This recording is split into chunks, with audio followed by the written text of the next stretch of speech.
Indiramma double bedroom ఇళ్ళకి సంబంధించి కూడా హైదరాబాద్ వాసులు చాలా వరకు కూడా ఎదురు చూస్తూ ఉన్నారు.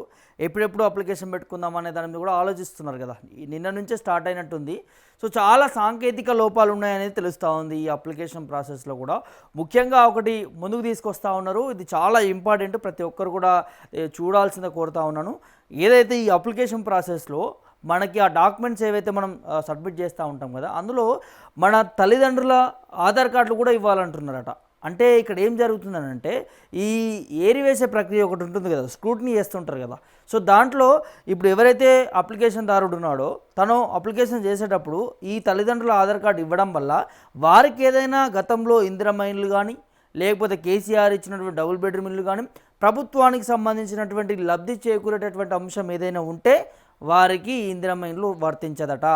సో ఇది స్పష్టంగా ప్రభుత్వం తీసుకొస్తూ ఉంది, ఆ నోటీసులో కూడా పెట్టడం జరిగింది. సో అందుకే ఇందిరమ్మ ఇళ్ళకి సంబంధించి ఆధార్ కార్డులు అనేది కీలకంగా చూస్తూ ఉన్నారు. తల్లిదండ్రుల ఆధార్ కార్డులు అనేది చాలా వరకు నిన్న అప్లికేషన్ చేసుకున్న దాంట్లో కూడా 100 మంది పైగానే అయిందట ఈ గ్రేటర్ హైదరాబాద్ సంబంధించి దాంట్లో కూడా. సో అందులో ముఖ్యంగా ఈ అప్లికేషన్ చేసిన వాళ్ళు ఎవరు కూడా ఈ తల్లిదండ్రుల ఆధార్ కార్డు ఇవ్వలేదట. సో దానివల్ల చాలా వరకు కూడా సాంకేతిక లోపాలు ఏర్పడతాయి. సో అలా ఇవ్వకపోతే ఈ ఇందిరమ్మ ఇల్లు అనేది మీకు అప్లికేషన్ ప్రాసెస్ అనేది కంప్లీట్ కాదనేది అధికారులు చెప్తున్నారట. సో దానికి సంబంధించినటువంటి ఒక వార్త చదివించేటటువంటి ప్రయత్నం చేద్దాం.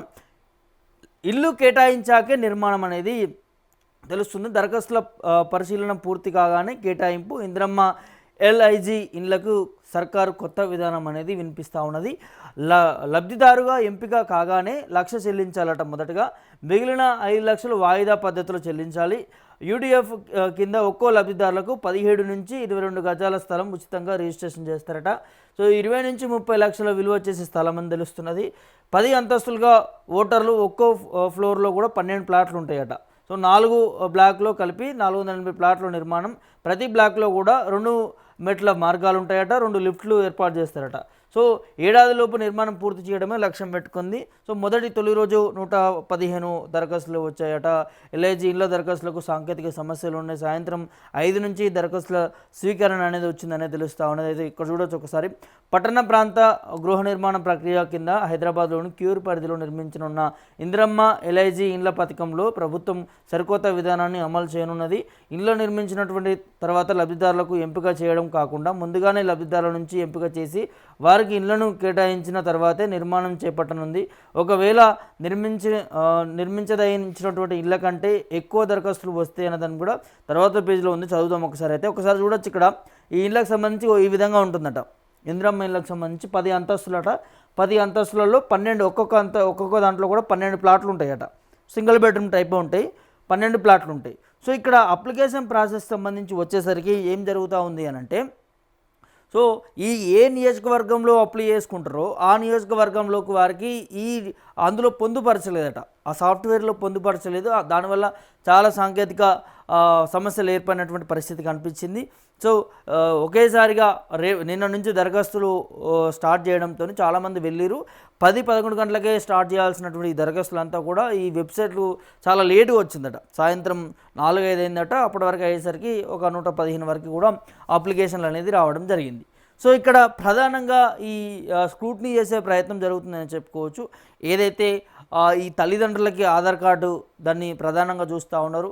దాంతోపాటు ఈ ముందుగానే ఎంపిక చేసే ప్రయత్నం జరుగుతూ ఉన్నది. అంటే ఎవరైనా కూడా ఇండ్లు కట్టిన తర్వాత ఆ ఇంటి గృహప్రవేశం చేసేటప్పుడు ఇండ్లు పంపిణీ చేస్తారు, కేటాయిస్తూ ఉంటారు. ఇక్కడ ఏం జరుగుతుంది, ముందుగానే ఎంపిక చేసి ముందుగానే స్క్రూటినీ చేసేసి ఎంతమంది లబ్ధిదారులు ఉన్నారు, ఎవరికి ఇంత ఇవ్వాలి అనే దాన్ని కూడా ఇప్పుడు వీరు పెట్టుకున్నారు కదా, నియోజకవర్గాలకి ఇంత అనే దాని మీద కూడా 400-500 అట్లా ఈ నియోజకవర్గంలో ఇన్ని ఇందిరమ్మ ఇండ్ల ప్లాట్లు నిర్మిస్తామన్న దాన్ని కూడా చెప్పింది కదా ప్రభుత్వము.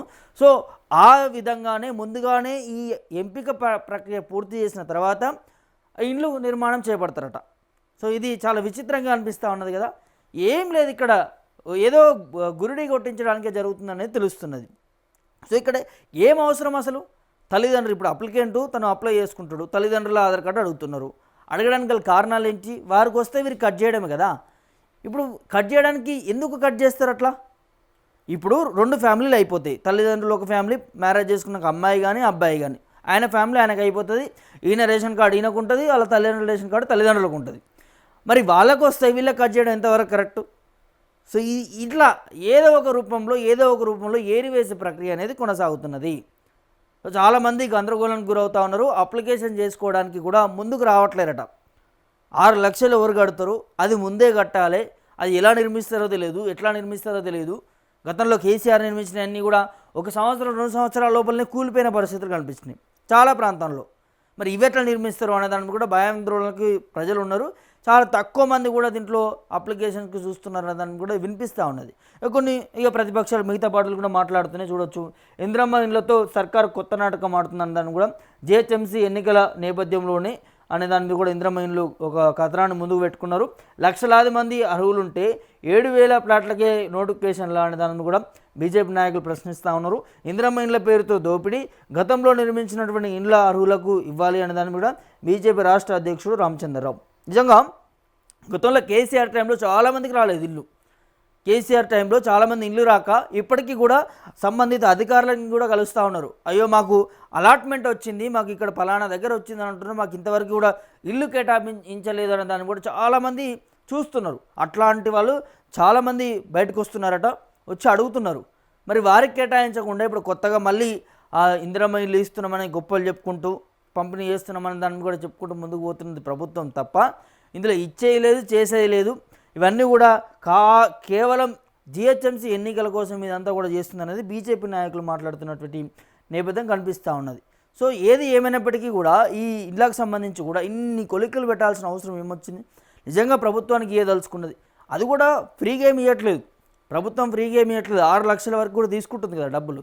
సరే ప్రభుత్వం అంటున్నది 20 లక్షలు 30 లక్షలు కలిగేటటువంటి విలువ కలిగేటటువంటి ప్లాట్లను ఇస్తున్నాం 6 లక్షలకి అనే దాన్ని కూడా ప్రభుత్వం చెప్పుకుంటూ వస్తుంది ఓకే. కానీ ప్రభుత్వానికి చిత్తశుద్ధి ఉంటే ప్రజలకి ఇవ్వాలి, నిజంగానే పేద ప్రజలకి ఇండ్లు పంపిణీ చేయాలి అనే దాని మీద అనుకుంటే మీరు ఇన్ని షరతులు, ఇన్ని కండిషన్స్ దేనికోసము? గతంలో లబ్ధి పొందిన వారికి ఇవ్వనన్నారంటే ఓకే. ఇప్పుడు తల్లిదండ్రులకి లబ్ధి పొందినా కూడా ఇవ్వనంటే ఇది ఎక్కడ న్యాయం? అంటే ఇదంతా కూడా ఏరివేసే ప్రక్రియ. ప్రజలను మోసం చేయాలి, బురిడి కొట్టించాలి, నిజంగానే ప్రతిపక్ష నాయకులు అన్నట్టు లేకపోతే ఎన్నికల కోసం వాడుతున్నారా అనే దాని మీద కూడా క్వశ్చన్ రైజ్ అవుతున్నది. గొప్పగా చెప్పుకోవడం అంటే మేము ఇండ్లు ఇస్తున్నాం, ఇంత ఇస్తున్నాం, అంత ఇస్తున్నాం, ఇది చేస్తున్నాం, అది చేస్తున్నాం, 1,00,000 ఇండ్లు కట్టి తీరుతామని చెప్పి గొప్ప గొప్ప మాటలు మాట్లాడారు మంత్రి పొంగులేటి శ్రీనివాసరెడ్డి కావచ్చు, పొన్నం ప్రభాకర్ కావచ్చు. సో వీళ్ళందరూ కూడా మన సచివాలయం వేదిక గురించి పెద్ద హామీ ఇచ్చారు. ప్రతి ఒక్క పేదోడికి తెలంగాణలో ఇల్లు కట్టి తీరుతామని చెప్పారు. మరి ఇల్లు కట్టి తీరుతామని చెప్పినప్పుడు గిన్ని షరతులు అవసరమా? గిన్ని కండిషన్స్ అవసరమా? మళ్ళీ ఇందులో కూడా 6 లక్షలు కట్టే విధంలో కూడా ముందుగానే 1,00,000 కట్టాలట. ముందుగానే 1 lakh మనం పే చేస్తేనే ఆ ఎంపిక ప్రక్రియ అనేది పూర్తవుతుందట. మిగతా 5 లక్షలు మళ్ళీ విడతల వారీగా పే చేయాలట. సో ఇన్ని చికాకులు, ఇన్ని ఇబ్బందులతోని ఈ ఇందిరమ్మ ఇండ్లు అనేది నడుస్తూ ఉన్నది. చూద్దాం. మీరు ఒకవేళ అప్లికేషన్ చేసుకున్న వారు ఎవరైనా ఉంటే ఒక సూచన మీ అందరికీ కూడా, సో మీరు మీ సేవలో అప్లికేషన్ చేసుకునేటప్పుడు మీకు తప్పనిసరిగా మీ తల్లిదండ్రుల ఆధార్ కార్డు అడుగుతారు. మీరు ఒకవేళ ఏమున్నదిలే ఇవ్వకపోతే ఏముంటుందిలే అని చెప్పి ఇవ్వకుండా స్కిప్ కొట్టి మీరు డైరెక్ట్గా మీ ఆధార్ కార్డు కావచ్చు, మీ సర్టిఫికేట్స్, మీ డాక్యుమెంట్స్ ఇచ్చేసి అప్లై చేసుకున్నారనుకో ఖచ్చితంగా ఇక్కడ రిజెక్ట్ అయ్యే అవకాశాలు ఉంటాయి. ఎందుకుంటానంటే ఆ నిబంధనలు చాలా స్పష్టంగా పెట్టడం జరిగింది. ఆ వెబ్సైట్ పోర్టల్లో కూడా మీకు దొరుకుతుంది ఇందిరమ్మ ఇండ్లకు సంబంధించి కూడా. అక్కడ ఏం చెప్తున్నారంటే అప్లికెంట్ తల్లిదండ్రుల ఆధార్ మస్ట్ అండ్ షుడ్, దాంతోపాటు 10,000 టోకెన్ కట్టాల్సిందే, దాంతోపాటు మీకు ఎవరైనా కూడా గతంలో లబ్ధి చేకూరితే వీరందరూ కూడా అప్లై చేసుకోవద్దని ఇట్లాంటి రూల్స్ ఇచ్చారు. ఆ రూల్స్ అన్నిటి కూడా కట్టుబడి మనం అప్లికేషన్ చేసుకుంటేనే మనకి వచ్చే అవకాశం ఉంటుంది. కాలిపీలి అనవసరంగా ఏం తెలుసుకోకుండా మనం పోయి ఏదో వస్తుంది కదా ఇండ్లు అని చెప్పి పోయి 10,000 కట్టి చేసి వచ్చినాం అనుకో కదా, అది అంతే. ఆ 10,000 రిటర్న్ కూడా ఎప్పుడు వేస్తాడో కూడా తెలియదు. ఇందులో ఇంకో ముచ్చట కూడా కనిపిస్తూ ఉన్నది. ఏంటి అని అంటే ఇప్పుడు 10,000 కట్టిన తర్వాత ఆ అకౌంట్ ఇప్పుడు లబ్ధిత ఎంపిక అప్లికేషన్ ఎవరైతే చేస్తారో తను చేసే అకౌంట్ నుంచి పే చేయాలా, లేకపోతే మీసే పర్సనే తను పే చేస్తాడా, ఎట్లా అనేది కూడా అర్థం కావట్లేదు. ఎందుకంటే చాలామంది అప్లికేషన్ చేస్తూ ఉంటారు, మళ్ళీ రిటర్న్ ఒకవేళ వారికి ఇల్లు రాకపోతే మళ్ళీ రిటర్న్ ఏ విధంగా వీళ్ళకి వర్తింపజేస్తుంది ఆ డబ్బులన్నీ కూడా అనేది వినిపిస్తుంది. చాలామంది స్మార్ట్ ఫోన్లో ఈ ఫోన్పే, గూగుల్ పేలో డబ్బులు ఉండకపోవచ్చు, లిక్విడ్ క్యాష్ ఉండొచ్చు. వారు ఏం చేస్తారు, అయ్యా అప్లై అని చెప్పి మీ సేవ అనే దగ్గర పోతారు, లిక్విడ్ క్యాష్ ఇచ్చే అవకాశం ఉంటుంది. అప్పుడు ఆయన అకౌంట్లోకి వెళ్ళి పే చేస్తాడు. మరి ఆయన అకౌంట్కి పడుతుందా ఒకవేళ రిజెక్ట్ అయితే అప్లికేషన్? సో ఇవన్నీ చాలా సాంకేతిక సమస్యలు ఏర్పడుతున్నటువంటి నేపథ్యం కనిపిస్తూ ఉంది.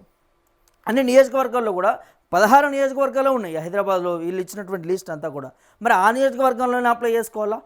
చాలా నియోజకవర్గాలు ఉన్నాయి కదా, దాదాపు 30 నియోజకవర్గాల వరకు కూడా ఉంటాయి హైదరాబాద్ సంబంధించి కూడా. సో మరి ఆ నియోజకవర్గాలు కూడా అప్లై చేసుకోవచ్చు అనే దానికి కూడా ఇక్కడ స్పష్టత లేదు. ఆ ఎంపిక చేసుకున్న విధానంలో కూడా నియోజకవర్గాల దాంట్లో కూడా నిన్న సాంకేతిక సమస్యలు ఏర్పడినాయట.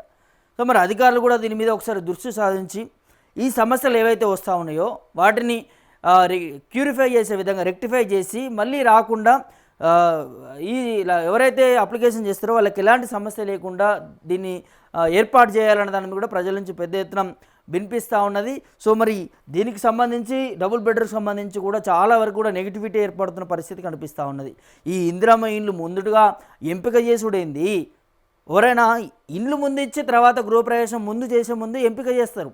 వీళ్ళు ముందుగానే ఎంపిక చేసి ముందుగానే పైసలు తీసుకొని, అంటే మా పైసలు తీసుకొని మాకే ఇల్లు కడుతున్నారా అనే దాని మీద కూడా వినిపిస్తూ ఉన్నది. సో ఈ వీడియో చూస్తున్నటువంటి మీరు అందరూ కూడా ఏమనుకుంటున్నారు ఈ ఇందిరమ్మ ఇళ్ళకు సంబంధించి కూడా? ఇప్పుడు మనం మాట్లాడుకున్నటువంటి దాని అంతా గురించి కూడా మీరు ఏమనుకుంటున్నారు? ప్రభుత్వం పారదర్శకంగానే నడుపుతున్నదా? ఈ ఆధార్ కార్డులు పెట్టడం, ఈ స్క్రూటినీ చేసుడు, ముందుగానే ₹1,00,000 కట్టుడు, అదేవిధంగా మీ తల్లిదండ్రులకు ఎవరికైనా వస్తే ఇదంతా కూడా కట్ చేసుడు, రాకుండా చేసుడు, ఇదంతా కూడా మీరు ఏమనుకుంటున్నారు అనే దాని మీద కూడా మీ అభిప్రాయాన్ని కామెంట్ రూపంలో తెలియజేయండి.